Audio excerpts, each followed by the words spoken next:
Tera nacho mambo yacho atasvitswa naJehovha.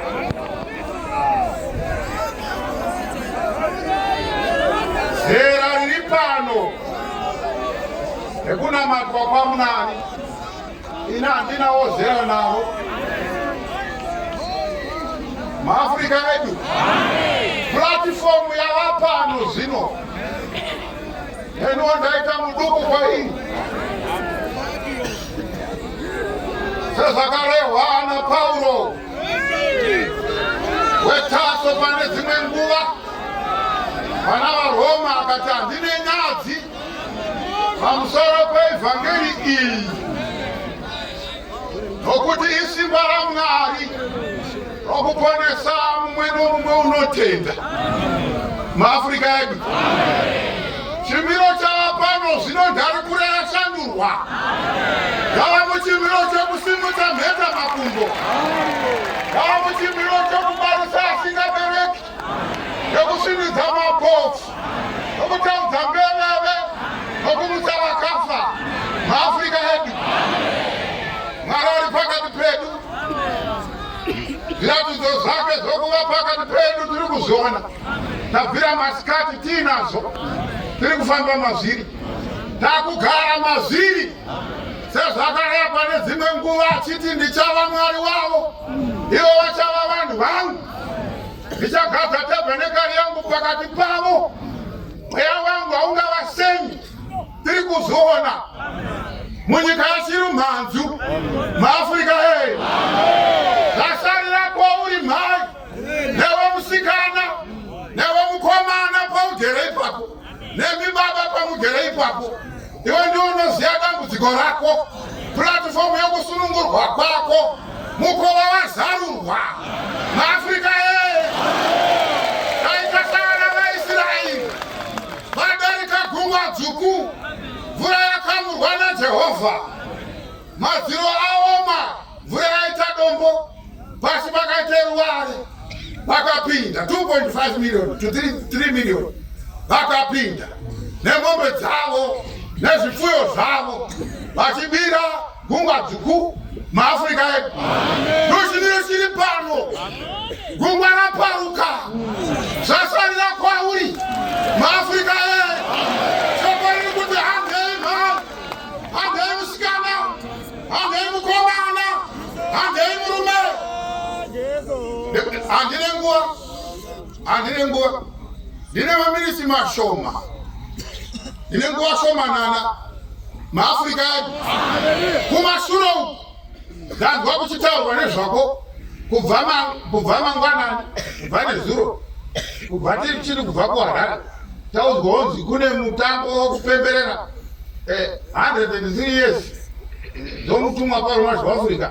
Tichisvikawo pano bhana riripo nazvino rinongoripo raitaurwa navazhinji re103 years, asi tazoshamiswa masikati. Mumwe murume womunzvimbo ino wanoremekezwa, chifi kana kuti mambo wenzvimbo imwe, chitaura kuti pakati pesvondo apa ndakashanyirwa nomurume ari pabhana. Ndakamuona kumba kwangu vana vake vachiri munzira, vasati vangongosvika pamba, iye wakanga wasvika. Asvika akati izvo chipfeke gemendi kuti tigone kutaurirana. Saka ndaite mubvunzo masikati kuti murume anoverengerwa makore navanhu anogona here kubva kuHarare pasine motokari, pasine bhasikoro, pasine bhasi. Zvinoitika here izvozvo? Ndikaona kuti kwete, murume wanga ari pano masikati wauya kuzotipupurira zvokutuma kwomuranda waMwari Paulo mazha waAfrica. Tikapakati apa kune vakabhabhatidzwa, mwewe nokuziva kwazvo kwake kuti makabhabhatidzwa mukereke chairo, hamuna kunosvikaba.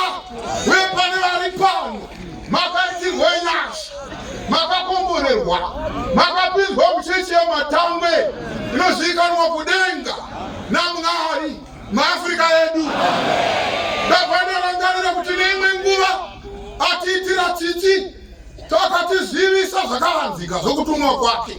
Akanyora mune imwe bhuku akati nerimwe zuva ndanditori ndakararawo zvangu handinekuita zvokupurana asi zvakangouya ndakazvaizvirodaidzira ichiti ndiwe Jehovha Jire wakambokudzwa pagomo reMoria ndakaedzawo kuritsvaga kuti gomo racho reMoria nderipi riri kupi rinowanikwa kupi yaiva nguva ipi kuiyo yazvaitika izvozvo Jehovha achikudzwa pagomo reMoria kuzvino kana shoko ropupura nhasi kuti hongu wakaberekwa machirumanzu hongu wakatombofa neinfluenza hongu wakatomboiswa namai vako kuimba yayave vakanonyengetedza fatashimiti kuti bhabhatidzaiwo chitunha chomwana wangu ichi kuti tigone kuvigwa muno mumishe nokuti mumisheni hamuvigwa anenge asina kubhabhatidzwa pachitendero chechiroma ini sekutendera kwangu ndone kuti mwana wangu avigwe mumishe saka mubhabhatidzai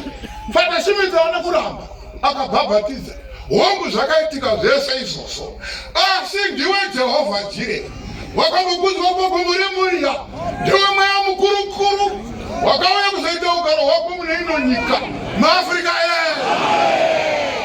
ndikaona kuti haasi nokuti umambo bwake kwakarongwa kuti Jesu auye pakanzi mwanakomana wamwari auye panyika shepeteni wese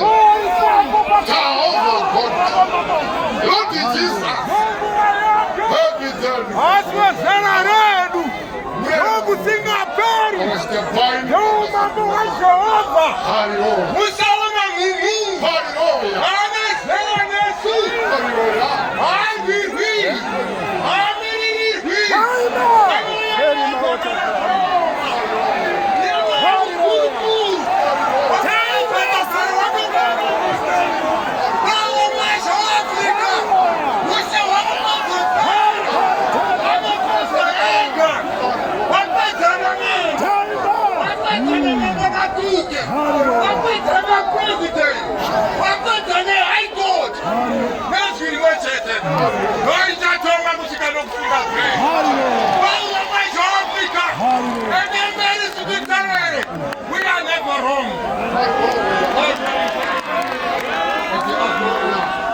Basa ora Chakawa. Hai pai jeni wati krashe ora. Lo jeni ora se Chakawa.